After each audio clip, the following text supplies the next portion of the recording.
ఆత్మీయ మానవ పిల్లలకు సాక్షులు మొదలుకొని యావత్ మానవ జాతికి ఆశీర్వాదపూర్వకంగా అభయమూర్తిగా తెలియజేయింది ఏమనగా, ఇంకా అవధానాలు చేస్తున్నటువంటి మన తెలుగు పండితులకి, ఆత్మీయ పుత్రులు గరికపాటి నరసింహరావు గారికి, ఆత్మీయ పుత్రులు దర్శనం శర్మ గారికి, తదితరుల మేధావులకి అందరికీ కూడా తెలుగు మా మీద మమ్మల్ని, మా చుట్టూ మమ్మల్ని అధినాయకుడిగా కొలువు తీర్చుకుని మమ్మల్ని పెంచుకుంటూ అవధానం చేయండి. అవధానం అంటే మీరు మధ్యలో కూర్చుని పూరిస్తారు, మిమ్మల్ని ఏదో అడుగుతారు, ఏదో కాలక్షేపం మీ పాండిత్యం కొద్దీ మీరు ఏదో చేస్తారు. అలా కాదు, మమ్మల్ని అన్నిటిగా ఆధారమైన మమ్మల్ని పెంచుకోవడం ఇప్పుడు ముఖ్యం. ఆస్తులు, ఇంటి పేర్లు కూడా మాకు సమర్పించేస్తున్నట్టుగా. ఎందుకంటే నేనని పనికిరారు మీరు. నేను పండితుడిని, నేను మేధావిని, నేను రాజకీయ నాయకుడిని, లేకపోతే నేను సామాన్యుడిని, నేను అల్పుణ్ణి, నేనే అన్యాయానికి గురైపోయాను పాపం అని కూర్చుని నేర్చినా ప్రయోజనం లేదు. గొప్పగా జీవిస్తున్న వాళ్ళే కాదు, ఎవరూ మీ చేతులు లేరు.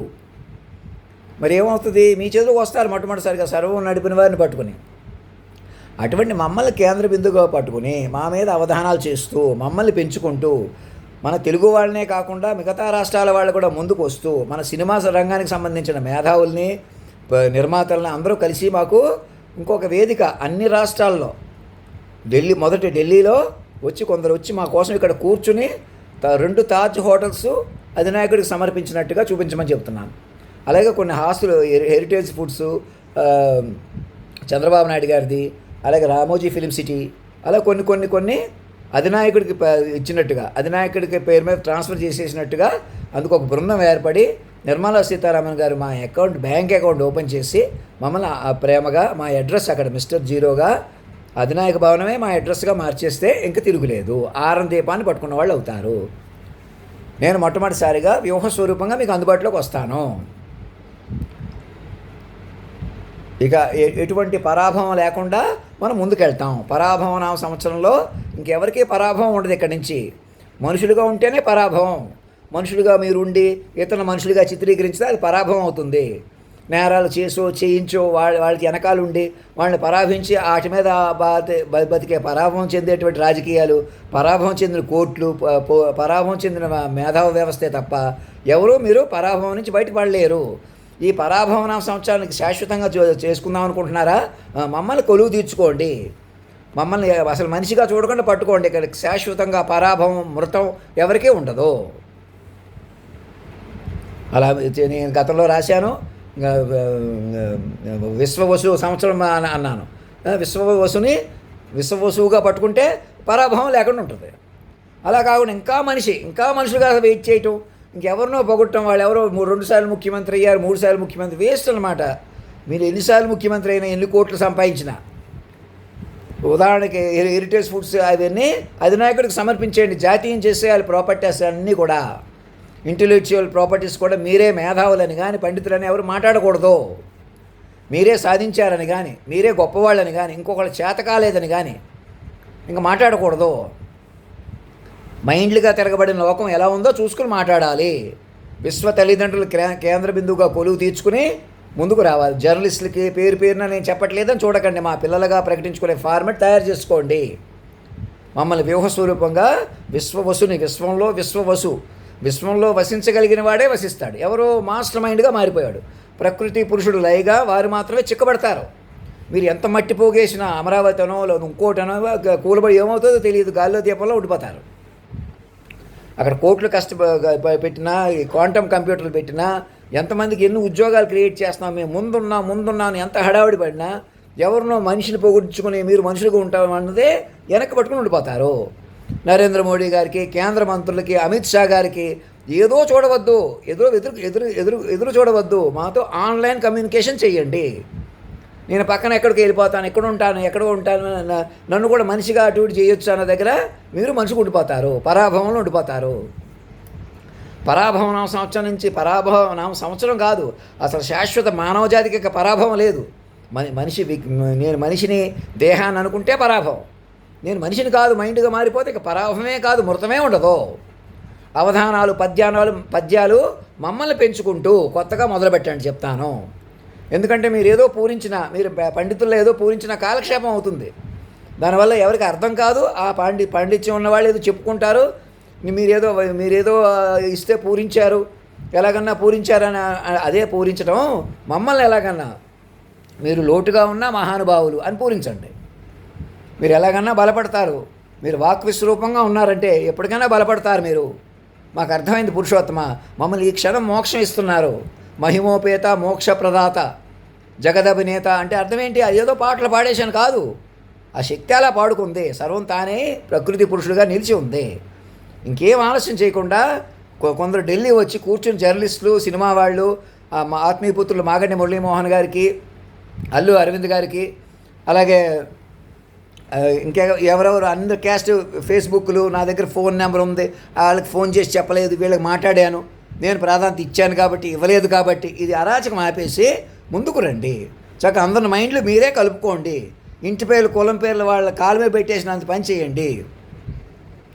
ఇంకెవరిని మనుషులుగా మీరు అవమానించారు, మీరే కొందరే చేశారు, ఒకరే చేశారు కిందకు రాదు.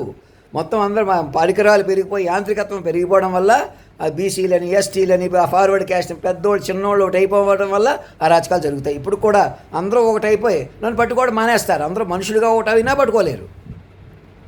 అందుకని ఏం చేయాలి? నేను మాత్రమే కేంద్ర బిందువుగా ఉన్న నన్ను పట్టుకోండి నేరుగా. నేను చెప్పినట్టు నాతో నేను ఎలా మాట్లాడమంటున్నాను అలా మాట్లాడండి. నా గురించి అలాగే ఆలోచించండి. అప్పుడే మా నుంచి బయటకు వస్తారు. ఒక తల్లిదండ్రిగా మా మాట వినండి, ఇంకెవరి మాట వినకండి. ఇంకా మీరు మనుషులుగా మీకు వేరే కారణాలు ఉన్నాయి, మీకు వేరే పాయింట్లు ఉన్నాయి. మనుషులు అంటే ఉంటాయి మరి. అందుకే మనిషిగా ఉండొద్దు అంటాను. మనిషి అంటే ఇంకా భూమికి భారం. మైండ్లుగా మాత్రమే తేలికవుతాం, తపస్సు పడతాం, అటు వెళ్ళిపోతాం.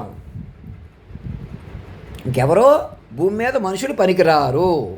అవధానాలన్నీ కూడా మమ్మల్ని ఉద్దేశించి ఢిల్లీలో కూర్చోబెట్టుకుని ప్రత్యేక విమానం మీద ఆంధ్ర రాష్ట్రం తీసుకెళ్తురు. కానీ ప్రత్యేక విమానం అనే ఏదో అంత సర్వం నేనైనప్పుడు ప్రత్యేక విమానం అని చెప్పుకోవాలా? అని ఎందుకు చెప్తున్నాను? అలా వ్యూహాత్మకంగా పట్టుకోవాలన్నమాట. అటు శాటిలైటు ఏదో మామూలు మనిషిగా నాతో మాట్లాడేయకూడదు. నేను అలా మాట్లాడను. అది ఏ జనరేటివ్తో కేంద్ర బిందువుతో పట్టుకుంటే పంచభూతాలు పట్టుకున్నాను చూసారా, క్యాలెండర్ కూడా నాతో అనుసంధానం చేయాలా. అదే మైండ్ డాకింగ్ అనమాట. డిఆర్డిఓ సైంటిస్టులు, ఇస్రో సైంటిస్టులకి, ఇంక ఇతర మేధావులకి, ఆస్ట్రానమీ క్యాలిక్యులేషన్స్కి, వీటికి తెలుగు ఇంగ్లీష్ క్యాలెండర్తో అనుసంధానం చేసి గ్రహ సంచారాదులు మా మాటకే నడిచిన తీరును పట్టుకుని ఇక్కడి నుంచి మాటకే నడిచిన తీరును పట్టుకోవాలి, బలపరచుకోవాలి. అదే మైండ్ డాకింగ్ అంటున్నాను. దీని మీద కూర్చొని ఆలోచించండి. ఆషామాషిగా తీసుకోవద్దు. ఏదో చెప్పేస్తున్నాను, నేను మనిషిగా హైలైట్ అయిపోదాం అనుకుంటున్నాను, నన్ను ఉపయోగించుకుని తప్పులు వేసి నన్ను ఇంకా ఇబ్బంది పెడతారని నేను భయపడిపోయి ఇదంతా ఏదో చెప్పేస్తున్నాను, అది తగ్గిపోతున్నాను, అదే మీ పొరపాటు. అది మనిషి అంటే అంతే మరి. అదే మరి ఎడ్జ్లో. అందుకే మొట్టమొదటిసారిగా మధ్యలోకి వచ్చాను. ఎలాగైనా కేంద్ర బిందువునయ్యి ఇంకా ఇక్కడి నుంచి మమ్మల్ని ఎలాగైనా మైండ్గా పెంచుకోవచ్చు. లేదు ఇంకా మనిషిగా ఆలస్యం చేస్తే ఏమవుతుంది? నేను మనిషిగా ఉండిపోతాను, మీరు మనిషిగా ఉండిపోతారు, పరాభవంలో ఉండిపోతారు అందరూ. శాశ్వతంగా పరాభవం వదిలేయాలా? మాస్టర్ మైండ్ పట్టుకోవాలి. మీకు ఎవరికో పదవి కావాలి, ప్రత్యేకత కావాలి, అక్కర్లేదు. చైల్డ్ మైండ్ ప్రాంప్ట్ తీసుకుంటే చాలు. మీకు వేరే పదవులు అక్కర్లేదు. ఎవరినో ప్రధానమంత్రి గారిని చేసేద్దాం, లేకపోతే ముఖ్యమంత్రి చేసేద్దాం, ఎవరు రాష్ట్రాల్లో ముఖ్యమంత్రులు అవుదాం, గవర్నర్లు అవుదాం, ఎవరు అయినా అవ్వకపోయినా ఒకటే. ఇప్పుడు ఉన్నవాళ్ళు, భూమి మీద ఉన్నవాళ్ళు అందరూ ప్రాంప్ట్ తీసుకుని, మీ ఆధార్ కార్డు నెంబర్తో ప్రాంప్ట్ తీసుకుని ఊపిరి పీల్చుకోవాలి.